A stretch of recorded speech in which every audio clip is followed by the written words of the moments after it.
নোয়াখালী জেলার সেনবাগ উপজেলার ৩ নম্বর ডুমুরুয়া ইউনিয়নের ১ নম্বর ওয়ার্ড একটি ঐতিহ্যবাহী জনপদ হল পরিকোট গ্রাম। এটি কুমিল্লা জেলার সীমান্তবর্তী একটি গ্রাম। প্রায় ৬,০০০ মানুষের বসবাস এই গ্রামে। এই গ্রামের প্রায় ৯৫% মানুষ শিক্ষিত।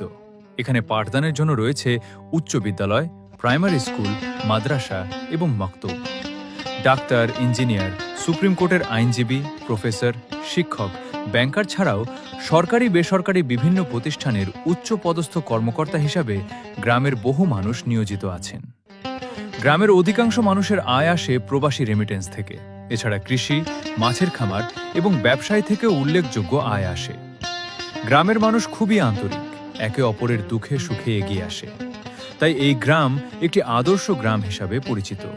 এই মধুমতি ধান সিঁড়ি নদীর তীরে নিজেকে হারিয়ে যেন পাই ফিরে ফিরে এক নীল ঢেউ কবিতার প্রচ্ছদ পটে।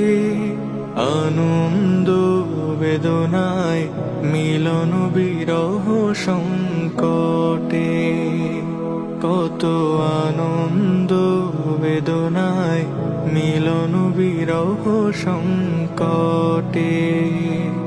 এই পদ্মা, এই মেঘনা, এই যমুনা সুরমা নদী তটে।